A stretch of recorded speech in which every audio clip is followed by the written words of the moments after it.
कौन जीत रहा है यूपी? सबसे सटीक एग्जिट पोल 7 मार्च शाम 6 बजे से लगातार सिर्फ और सिर्फ यूपी तक पर। पटना प्रदर्शनों का शहर है, अगर ऐसा कहें तो यह गलत नहीं होगा।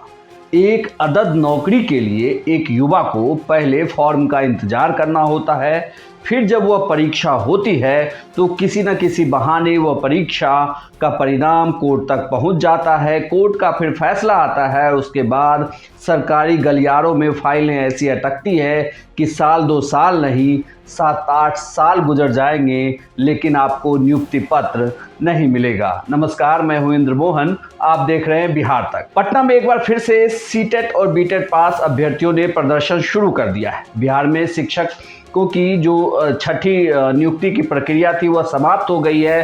अब इन अभ्यर्थियों की मांग है कि 7वीं प्रक्रिया को भी जल्द से जल्द शुरू कर दिया जाए।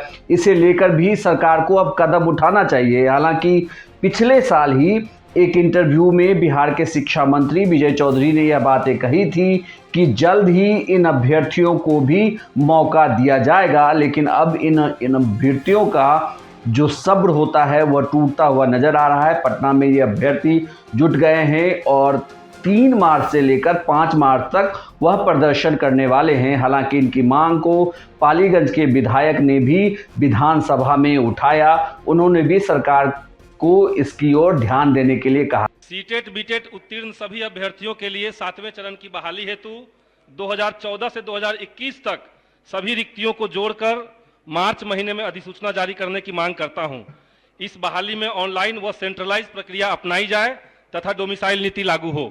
भाकपा माले के विधायक संदीप सौरभ की आवाज पर सरकार कितना काम करती है इसके लिए तो थोड़ा इंतजार करना होगा, लेकिन यह शिक्षकों का प्रदर्शन अलग अलग शहरों से होते हुए अब पटना में भी ये जो अभ्यर्थी हैं वो गोलबंद होने लगे हैं और इनकी यही मांग है कि जल्द से जल्द सरकार नियुक्ति की प्रक्रिया को शुरू किए। लगभग 3 साल बीत चुके हैं इन अभ्यर्थियों को इंतजार करते हुए। पहले इन्हें इंतजार था कि जब छठी चरण की नियुक्ति की प्रक्रिया समाप्त हो जाएगी उसके बाद 7वीं चरण की नियुक्ति की प्रक्रिया शुरू होगी। अब जब छठी चरण की नियुक्ति की प्रक्रिया लगभग समाप्त हो चुकी है, शिक्षक अब अलग अलग स्कूलों में योगदान दे रहे हैं, तो उसके बाद जो रिक्त सीटें बच गई हैं, इसके अलावा 2014 से लेकर 2021 के बीच में जितनी भी खाली शिक्षकों का पद है, इन शिक्षकों के पद को इन अभ्यर्थियों के जरिए भरा जाए। इसकी मांग को लेकर लगातार अब अभ्यर्थी पटना में जुट रहे हैं, यहाँ प्रदर्शन कर रहे हैं। अब देखना यह होगा कि सरकार उनके इस प्रदर्शन पर क्या कोई निर्णय लेती है या पिछले प्रदर्शनों की ही तरह फिर से वही हमें देखने को मिलेगा कि पुलिस का लाठीचार्ज, आंसू गैस के गोले, ये अभ्यर्थी खदेड़े जाएंगे, भगाए जाएंगे, फिर महीने 2 महीने के बाद फिर जुटेंगे, फिर एक आंदोलन होगा और यह प्रक्रिया लंबे समय तक खिंचती चली जाएगी।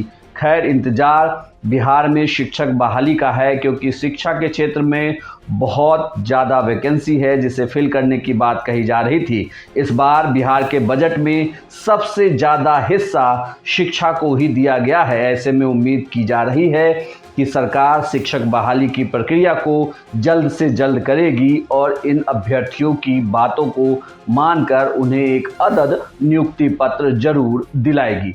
यह जानकारी आपको कैसी लगी हमें कमेंट बॉक्स में लिखकर जरूर बताइएगा। अगर यूट्यूब पर देख रहे हैं तो हमारे चैनल को सब्सक्राइब करें, फेसबुक पर देख रहे हैं तो फॉलो करें आप बिहार तक को, और ट्विटर पर भी आप हमें फॉलो कर सकते हैं।